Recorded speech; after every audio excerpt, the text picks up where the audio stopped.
শোনো নীল, তোকে কিন্তু ছাড়বো না। হ্যাঁ, আমি কিন্তু আমার বোনকে রাজি করিয়েছি। এবার তোমাকেও একটা গান গাইতেই হবে। আমি কাউকে ডিসঅ্যাটেন্ড করব না, আমি গান গাইবো, কিন্তু মেঘ তোমাকেও আমার সঙ্গে গাইতে হবে। আমি আর গান গাইতে পারবো না। আজ থেকে তো সব গান দুজনে মিলেই গাইবো। একা তোমার গান গাওয়ার দিন শেষ, বুঝতে পেরেছো আমার কথা? নাও, এখন আর না করো না, বাধা দিও না। যে গানটা আমি গাইবো সেই গান।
সুখী হও, সুখী হও।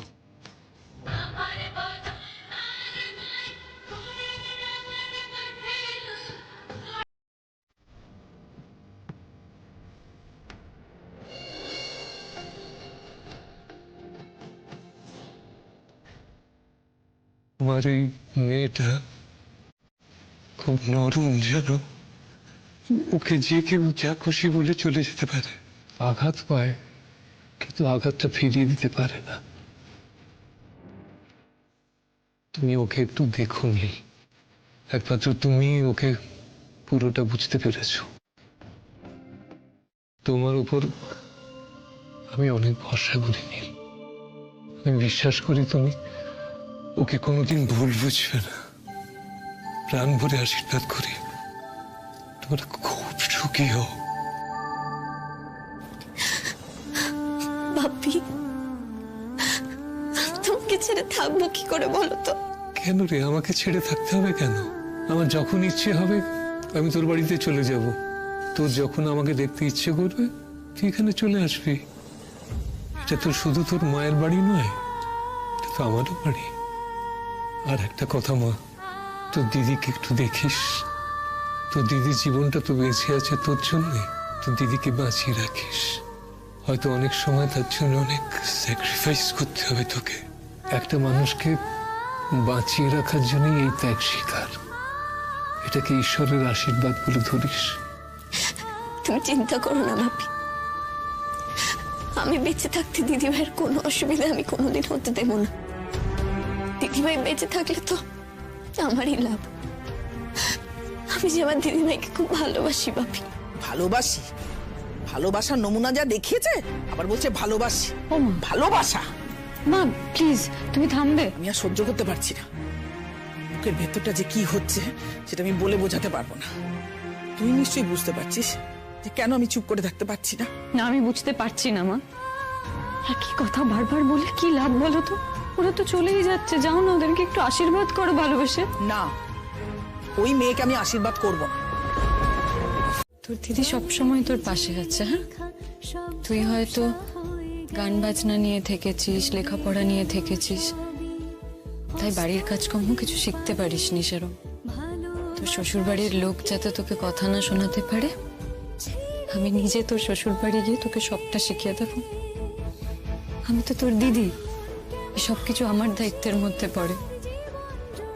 তুই আমাকে এতদিন বাঁচিয়ে রেখেছিস মেঘ, এবার আমি তোকে সুখে রাখবো, এটাই আমাদের শপথ। হ্যাঁ, যদি আমি কোনো কারণে ময়ূরীকে ভুল বুঝে থাকি, তার জন্য নিজেই সে ভুল স্বীকার করে নিচ্ছি। এরকম মেয়েও হয়, নিজের বোনের জন্য এত ভালোবাসা জমা বলে। না না, ময়ূরীকে ভুল বোঝা ঠিক করিনি। ময়ূরী অনেক বড়, অনেক মহান। ময়ূরীর খুব ভালো হোক। আচ্ছা, আপনাদের আর কেউ আছেন আশীর্বাদ করার? না না, ওর বাবার করা হয়ে গেছে, আর দরকার নেই। আসলে আছে তো অনেকেই, তবে অনেক সময় নষ্ট হবে সবাই আশীর্বাদ করলে। ভালো সময়ের মধ্যে যাওয়াটাও তো দরকার। দিদি ভাই, তুই যাবি না আমার সঙ্গে? তুই চাইলে নিশ্চয়ই যাব। কোথায় যাবি তুই? না, ও বললো না ওর সঙ্গে যেতে, তাই। খবরদার ময়ূরী, এখন ওই বাড়িতে তোমার যাওয়ার কোনো প্রয়োজন নেই। এসব তুমি কি বলছো মা? আমি তো ও বাড়িতে যাবই। আমার বোনের যে বাড়িতে বিয়ে হয়েছে সে বাড়িতে আমি যাব না? না, ও বাড়ির লোকজনরা কি দোষ করেছে বলো? তাদের উপর তো আমার কোনো রাগ নেই। আর মেঘকে একটুখানি গাইড করার জন্য আমাকে তো ও বাড়ি এমনিই যেতে হবে। সব থেকে বড় কথা হলো মেঘের মন খারাপ করছে, ও বাড়ি ছেড়ে চলে যাচ্ছে বলে। আমাদের বাড়ির থেকে কেউ একজন গেলে ওর তো ভালো লাগবে। তবে আজ গেলে কাল তো আবার বউ ভাত, আমাকে এসে তত্ত্ব গোছাতে হবে তো। ওই তত্ত্ব আমি তোমার জন্য রেডি করেছিলাম। ওই তত্ত্ব তুমি কাউকে দিতে পারবে না। মা, অবুঝের মতো কথা কেন বলছো? ওখানে কত লোক আসবে মেঘের বাড়ির থেকে কি জিনিস দিয়েছে সেসব দেখার জন্য। তা তুমি তত্ত্ব আমার জন্য কিনেছো বলে ওকে দেবে না? এটা তো হতে পারে না।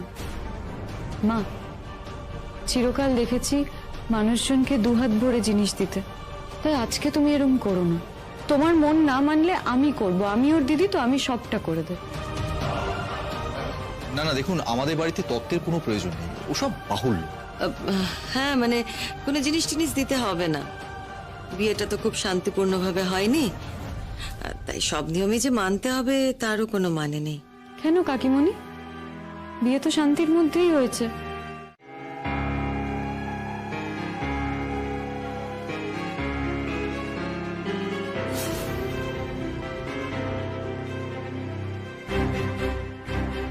না না, থাক থাক থাক। ময়ূরী, মেঘ তো আসার সময় খুব কান্নাকাটি করছিল। সকাল থেকে কিছু খেয়েছে তুমি জানো? এ বাবা, হ্যাঁ হ্যাঁ, আপনারা আমার মায়ের ওপরটা দেখে সব বলছেন তো? ছি ছি, সেসব কিছুই নয়। আসলে আমার মা একটু কষ্ট পেয়েছে। আপনাদের মধ্যেই এত রিয়াকশন হয়েছে। আমার মায়ের তো আমি নিজের পেটের মেয়ে, বলুন। তাই বলে খাইয়ে পাঠাইনি সেটা বলতে পারবেন না। খাবার গুছিয়ে দিয়েছে, আমি নিজে মেঘকে খাইয়েছি। কিরে মেঘ, বল, খেয়েছিস তো? ও, আর সৌরনীলও খেয়ে এসেছে। আমরা কাউকে অভুক্ত রাখিনি। এই তো একদম যোগ্য জবাব দিয়েছে তোমার কথার ছোট বৌমা। আচ্ছা, কে কি খেয়েছে না খেয়েছে সে আলোচনাটা এখন বরং থাক। আরে খাওয়া দাওয়া তো আছেই, খাওয়া দাওয়া হবে, জমিয়ে হবে। দেখো, আমরা সবাই মিলে ওকে যদি এরকম করে রাখি তাহলে ও কিন্তু আমাদের এই বাড়িটাকে নিজের বাড়ি বলে কোনোদিনও মনে করতে পারবে না। ওকে আমরা সবাই ফ্রি করে দিই। হ্যাঁ করে হাসছো কেন বোকার মতন? সব পরিস্থিতিতে হাসি আসে তোমার? কি আমাকে বকছো কেন? আমি কি করলাম? বুঝবে না, তুমি কি করলে সেটা তুমি বুঝবে না। যাই হোক, আমার বরণ হয়ে গেছে, তোমরা কি আর কেউ বরণ করবে? ছোট বৌমা, যাও তুমি বরণ করো। মা, আমি আমি করব, দিদিভাই তো করলই। তা হলেও ক্ষতি তো নেই, বাড়িতে তো বউ। যাও বরণটা করে নাও।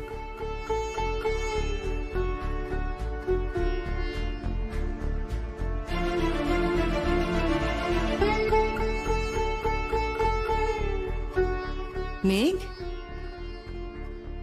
তোমার চোখে জল কেন?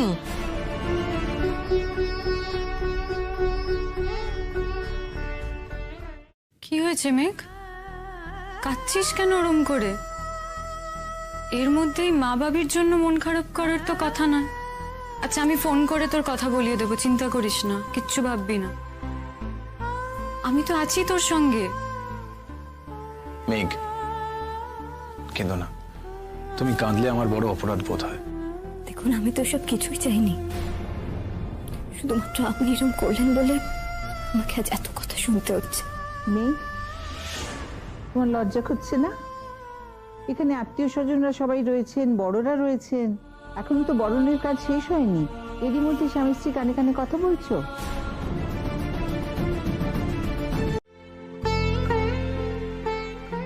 শোনো বৌমা, তোমাকে আজ একটা কথা বলি। শ্বশুর বাড়িতে একটা নতুন বাড়ি, এখানে নানান রকম মানুষ, সবাইকে তো তুমি ভালো করে চেনো না। সবাই যে তোমাকে পুরোপুরি বুঝবে তা নাও হতে পারে, কিন্তু সবাইকে বুঝিয়ে তোমার দিকে ফিরিয়ে আনাটাই তোমার কাজ। এই চ্যালেঞ্জটা আমি তোমাকে দিলাম।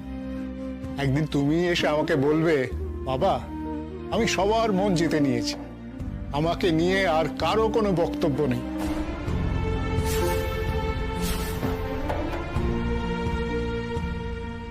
আর কারো আমাকে নিয়ে কোনো প্রত্যাখ্যানও নেই। কি বলতে পারবে তো? চেষ্টা করবো বাবা। That's like a good girl. হ্যাঁ, চেষ্টা করবো না, তোমাকে করতেই হবে। হ্যাঁ, আমিও চাই আমার বোন নিজের শ্বশুরবাড়ির সবার মন জয় করে নিক। তাই জন্যই তো আমি ওকে কোনোদিন অপূর্ণ রাখবো না। সারা জীবন লেখাপড়া নিয়েছিল তো, তাই রান্না বান্নায় কোনোদিন মন দেয়নি। মা ওকে রান্নাঘরে কোনোদিন ডাকেনি। আদরে আদরে বড় হয়েছে, কিন্তু সবকিছু তো ওকে শিখে রাখতে হবে। আমি ওকে সবটা শিখিয়ে দেব। মেঘ, আমি তোকে সব শিখিয়ে দেবো, তুই চিন্তা করবি না, আর এসব নিয়ে একদম ভাববি না। ময়ূরী, তুমি যে আজ মেঘের সঙ্গে এসেছো তাতে ওর মনটা একটু ভালো হবে। তা নাহলে হঠাৎ করে এভাবে বাপের বাড়ি ছেড়ে এলে মন তো একটু খারাপ লাগেই। এতদিনের অভ্যেস বলে কথা। যদিও বাপের বাড়িতে ও যে খুব একটা সম্মান পাচ্ছিল সেটাও নয়, আমার নিজে চোখে দেখা, তাই বলছি।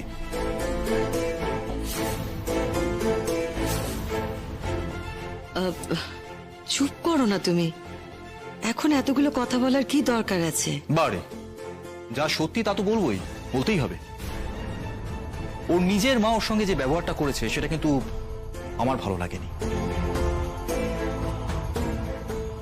প্লিজ, আপনারা আমার মাকে ভুল বুঝবেন না। মা খুব আঘাত পেয়েছে। মায়ের মনে হয়েছে এটা একরকমের বিশ্বাসঘাতকতা, আর সেই বিশ্বাসঘাতকতা করেছে তার নিজের পেটের মেয়ে। তার আরেক মেয়েকে বঞ্চিত রেখে তার সবকিছু কেড়ে নিয়েছে সে। না না, এটা আমি বলছি না, আমার এরকম মনে হয় না। মা এগুলো ভাবে। আমার মনে হলে আমি কি এখানে আসতাম বলো? আমি তো জানি মেঘ সেরকম মেয়েই নয়। আর মায়ের কথা কিছু মনে করবেন না, আগেকার দিনের মানুষ তো, একরকম ভেবেছিল আরেক রকম হয়ে গেল। কদিন পর ভুলে যাবে, তারপর দেখবেন এই মেয়েকেই নিজের কোলে টেনে নিচ্ছে। এইবার তুই মনের ভয়ে রিচুয়ালস গুলো কর। আমার যা করার ছিল শুভ সূচনা আমি তা করে দিয়েছি। কে মরে কে বাঁচে, কে জানে কার প্রাণ ভোমরা অন্য কারো কাছে, কে হয়েছে ব্যথার মলম অন্য কারো জ্বরে, আলো দিতে ফুরিয়ে গেল নিঝুম অন্ধকারে। তার মন কেমনের হাসি, তার জীবন জোড়া ভুল, সে অন্য কারো হাতে ইচ্ছে পুতুল। ছোট বৌমা, যাও ওকে ঘরে নিয়ে যাও। হ্যাঁ মা,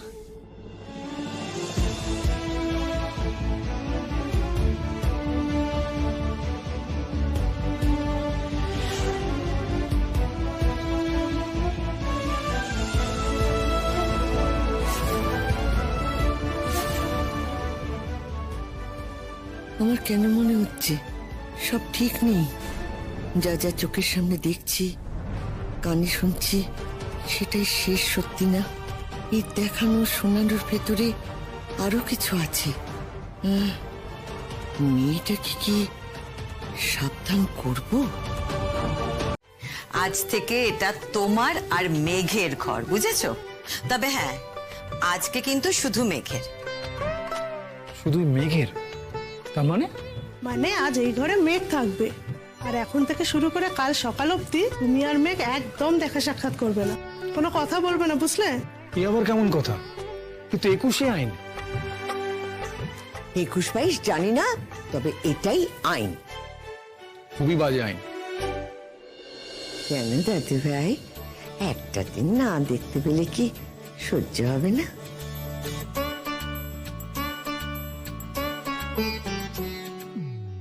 এটা কিন্তু আনফেয়ার হচ্ছে ঠাম্মি, ভুলভাল অ্যাটাক করছো তুমি। ওরে, ওটাকেই বলে কাল রাত্রি। যা যা, তুই অন্য ঘরে যা। দাদা ভাই, তুই আজকে আমার ঘরে চল। বেশ মজার ব্যাপার তো, একটা বিয়ে করে আমি আমার নিজের ঘরেই পরবাসী হয়ে গেলাম। তাই তো বলি। চল চল চল। দাঁড়া দাদু ভাই, দাঁড়া, ওদিকে চল। কেন? কানে কানে বলবো। কানে কানে আবার কি বলবে? কাল রাত্রিটা কেন হয় বল দেখি। কেন? এই যে আজ একটা রাত তুই তোর বউকে দেখতে পাবি না, তার জন্য তোর মনে যেমন ছটপট ছটপট করবে, তোর বউয়ের মনও কিন্তু চটপট চটপট করবে। হ্যাঁ, তো তাতে কি হবে? ও, তাতেই তো হবে। কি হবে? ফুলশয্যার রাতে যখন দুজন দুজনের কাছে আসবি, সেটাই হবে মধুর মিলন। এই লাল, হ্যাঁ চ তোর ঘরেই যাই, বুঝলি? চল, আজকে ঠাম্মি ডেঞ্জারাস ফর্মে আছে। হ্যাঁ, থাকা যাবে না। চল চল চল চল।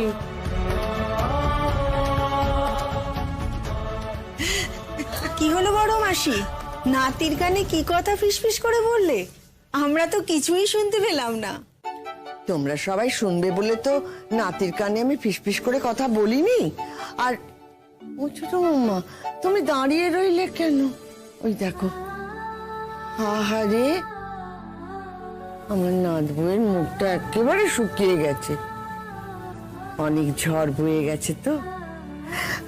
ছোট বৌমা, তুমি এক কাজ করো, ও স্নান করে এসে কি পড়বে সেটা বরঞ্চ তুমি বার করে দাও।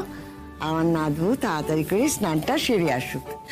মা, আমি সব খাটে রেখে দিয়েছি, এই দেখো। মেঘ, ঠিক বলেছো ঠাম্মা, এসব এদের পাল্লায় পড়ে আমি এখানে আটকে গেছি। আমার তো সত্যি চলে যাওয়াই উচিত, বলো? আরেকটা কথা গিনিমিনি, সে কথাটা তোমরা ভুলে যাচ্ছ, মাথায় রাখছো না। এটা আমার ছোট বোনের শ্বশুর বাড়ি, এখানে আমার এভাবে থাকাটা ভালো দেখায়, তাই না ঠাম্মা? হ্যাঁ, বই এইসব কথাবার্তাগুলো হলোই আমাদের কালে। এখন ওসব নিয়ম কানুন গুলো কেউ মানেও না আর চলেও না। কিন্তু আমার মনে হয় আমাদের সব পুরনো নিয়মই কোনো না কোনো কারণে হয়েছিল। সেগুলো না জেনে দুম করে নিয়ম ভাঙার জন্য ভাঙাটা তো ঠিক হবে না। এটা সত্যি কথা, বড় বোনের শ্বশুর বাড়িতে ছোট বোন গিয়ে থাকতে পারে, তাতে কোনো সমস্যা নেই। কিন্তু এটা তো ঘটনা, বড় বোনের ছোট বোনের শ্বশুর বাড়িতে থাকাটা ভালো দেখায়। এই ময়ূরীদি, তুমি আবার এরকম বুড়ো বুড়ো মার্কা কথাবার্তা কেন বলছো বলো তো? এটা মানায় না, সেটা ঠিক না। শোনো, এই বাড়ির সবাই মিলে আমরা তোমাকে বলছি তুমি আজকে থাকবে, ব্যাস। শোনো ময়ূরীদি, দরকার হলে জেঠিমণি তোমার মায়ের সঙ্গে কথা বলে নেবে।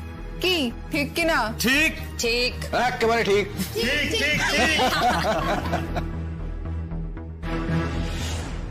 ব্যাস, ডিসিশন হয়ে গেল। তোমার এখন আর কোথাও যাওয়া হবে না। এই তত্ত্ব সেগুলো সব কাল সকালে গিয়ে গোছাবে। আর আমরা তো বলেইছি যে এটা একটা আনপ্ল্যান্ড বিয়ে, তাই না? তাই এই তত্ত্ব এগুলো সব বাদ দিলেও চলবে।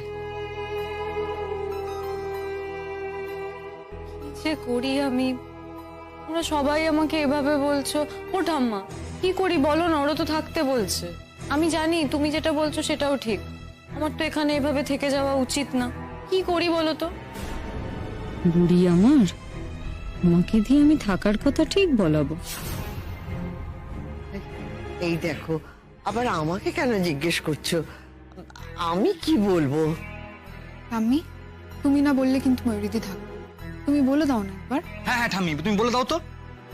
এ বাবা, এভাবে ঠাম্মাকে জোর করো না তোমরা। না না, এতে জোর করার কি আছে? তুমি থাকবে তোমার বোনের বাড়িতে, এতে আমার কি বলার আছে? সকলে যখন বলছে তখন তুমি নিশ্চয়ই থাকবে। সকলে তো বলছে, তুমিই তো বলছো না।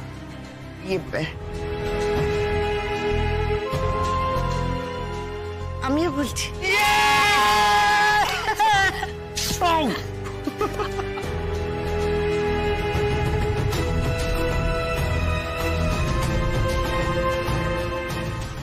ভাইপো কোথায় গেল? অনেকক্ষণ দেখছি না।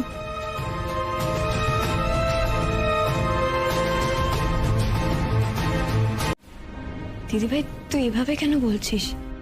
সত্যি কথা বলতো, আমাকে এখানে দেখে একটু তো ভয় পেয়েছিস, তাই না?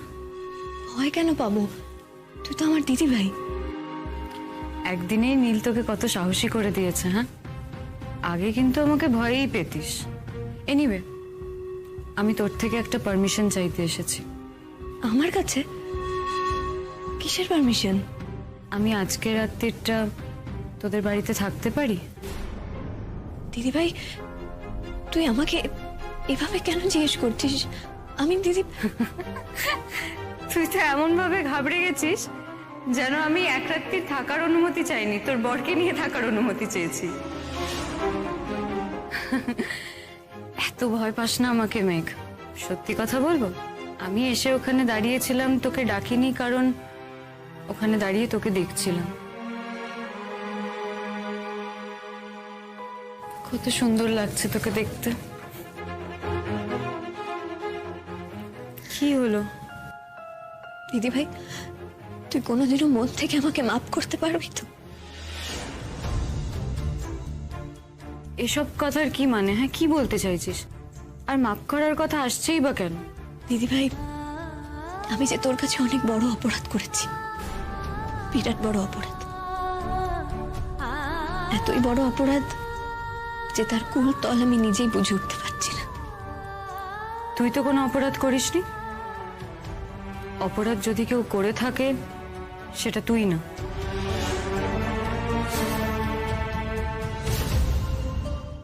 তোর টিচার হিসেবে, হবু জামাইবাবু হিসেবে তুই পছন্দ করতিস, আর নিজের বর হিসেবে, প্রেমিক হিসেবে ভালোবাসিস।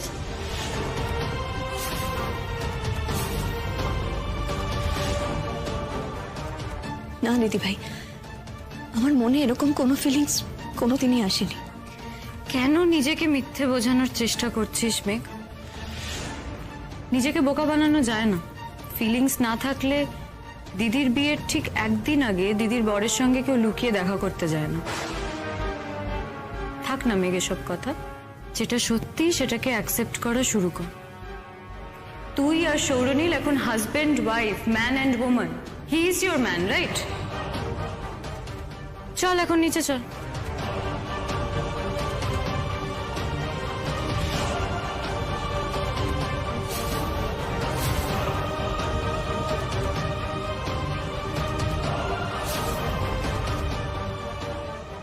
ওই দেখ, এইভাবে তোকে নিচে নিয়ে গেলে আবার তুই সবার কাছে বকুনি খাবি। All the best.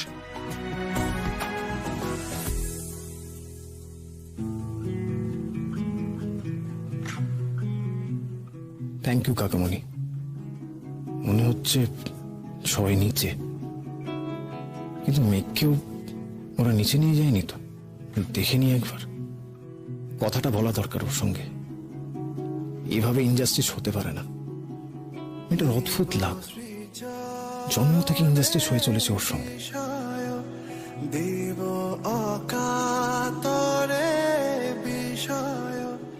চল মেঘ, নিচে চল। লাগি বিষয় বাসনা বিসর্জন।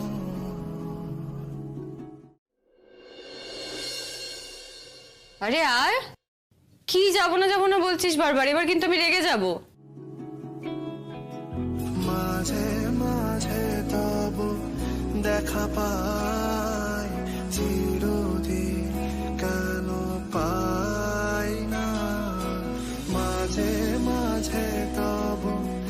দেখা পাই চিরদিন কেন পাই না কেন মেঘ,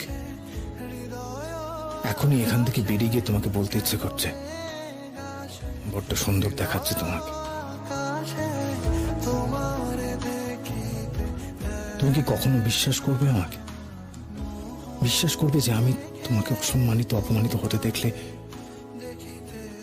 আমার রাগ হয়, আমার কষ্ট হয়? কথা বলতে হবে তোমার সঙ্গে। তোমার মুখ থেকে বুঝেছি মন খারাপ করে আছো, নিচে সকলের মাঝখানে যেতেও চাইছো না। মেঘ, তোমার মনের এই সব ভয় কাটিয়ে দেওয়ার দায়িত্ব আমার, শুধু আমার। আমি ভয় কাটিয়ে দেবো, ঠিক কাটিয়ে দেবো। চল। মাঝে মাঝে তব দেখা পাই চিরদিন কেন পাই না